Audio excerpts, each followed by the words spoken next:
Right, now we shall discuss about different types of motion. So before we discuss different types of motion, let us look at the diagram over here. This is a simple diagram of a traffic roundabout which you commonly find on any roads at any junction. Okay, so this is a junction over here. You have the traffic roundabout in the middle and you have 4 roads going in different directions. Right, now let us imagine that you are standing over here at this point and you have observed a car going on the road like that. Okay, so when you are observing from this point and a car is going on this road like that, you observe that the car is going in a straight line. So when the car is going in a straight line, you call that kind of motion as rectilinear motion.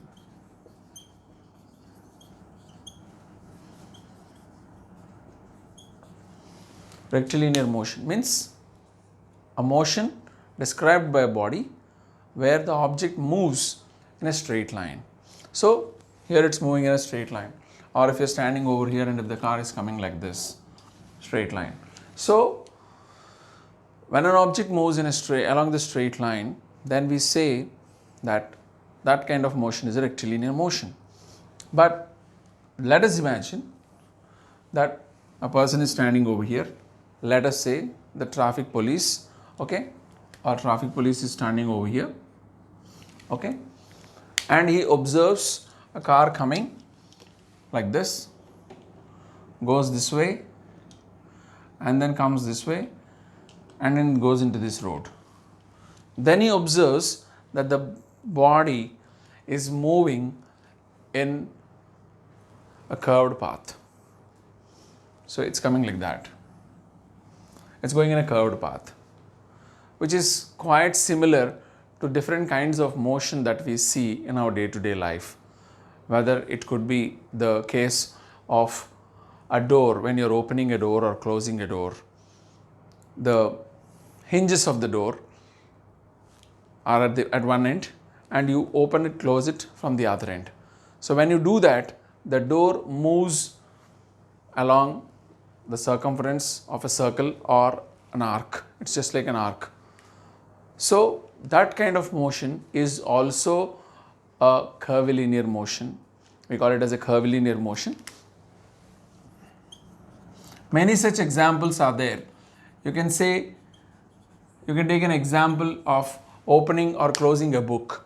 So if you take a book, open it or close it, if you can see this way.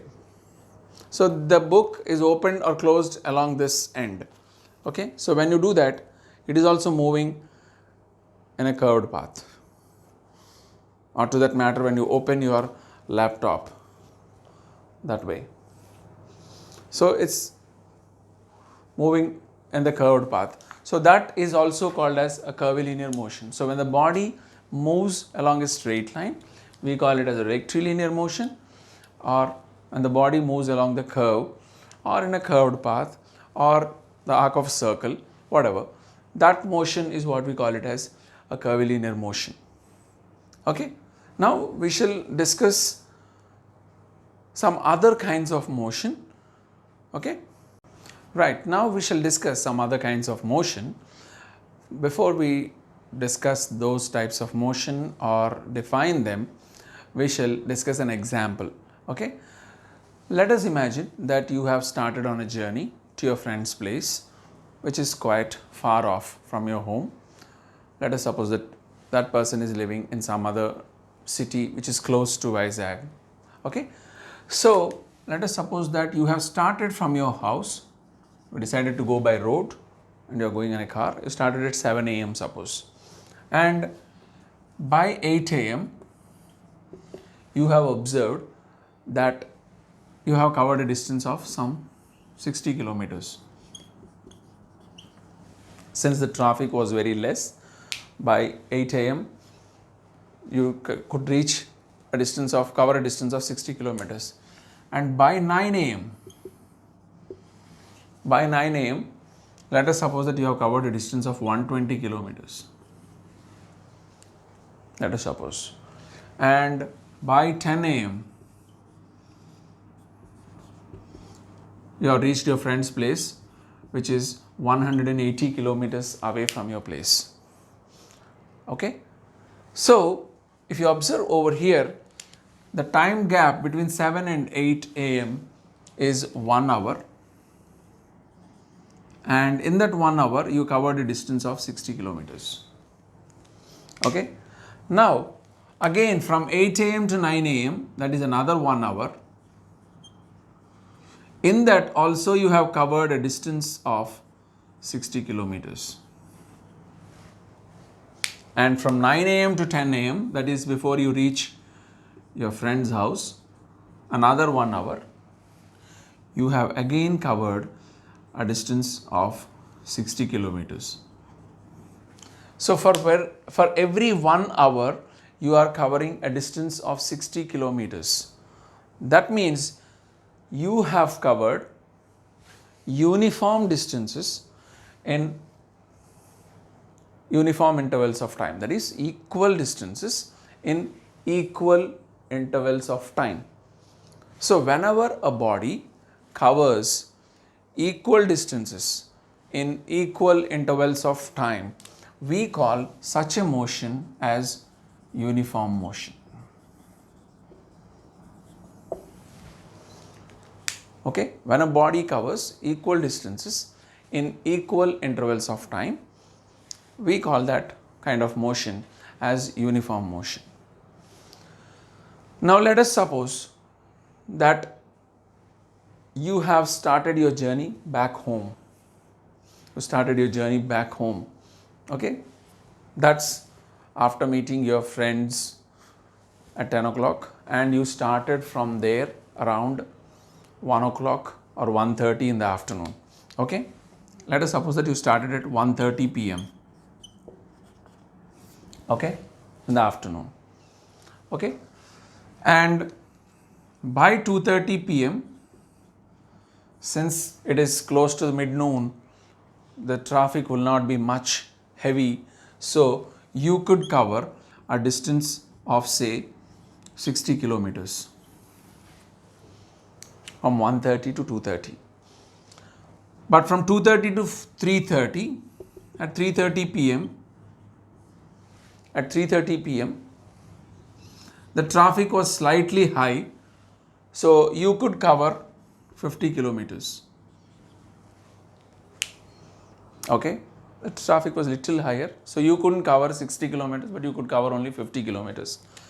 By 4:30 p.m., that is in another 1 hour gap, the traffic has increased even more, so you could only cover 40 kilometers, let us suppose.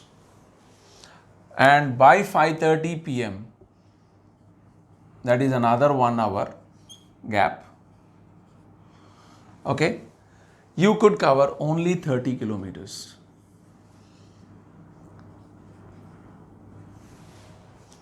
Okay, because the traffic has increased even more. So in the first 1 hour you could cover 60, but in the last 1 hour you could cover only 30. 60, 50, 40, 30. It is also adding up to 180 kilometers. So here you could cover the whole distance in 3 intervals of time, and that too equal intervals, and the distances covered are equal. But in the return journey, since the traffic was gradually increasing, you couldn't cover the same distance what you did in your onward journey. So the distance is reduced for every kilometer, every hour. So you are covering unequal distances in equal intervals of time. So when a body covers unequal distances in equal intervals of time, we call that kind of motion as non-uniform motion. So when a body covers unequal distances in equal intervals of time, then such a motion is what we call non-uniform motion. Not only that, if a body is covering equal distances in equal intervals of time, but the direction is not the same. We call that as a non-uniform motion. Like for example, the blades of a fan will be covering equal distances in equal intervals of time, but the direction of the blades of the fan keep changing every moment. So we call that also as non-uniform motion, though they are covering equal distances in equal intervals of time. Okay, so when a body covers unequal distances in equal intervals of time, or equal distances in unequal intervals of time, or covering equal distances in equal intervals of time but not in the same direction, any of these three cases can be called as non-uniform motion. We'll learn about more topics from this chapter motion in the next class. Thank you.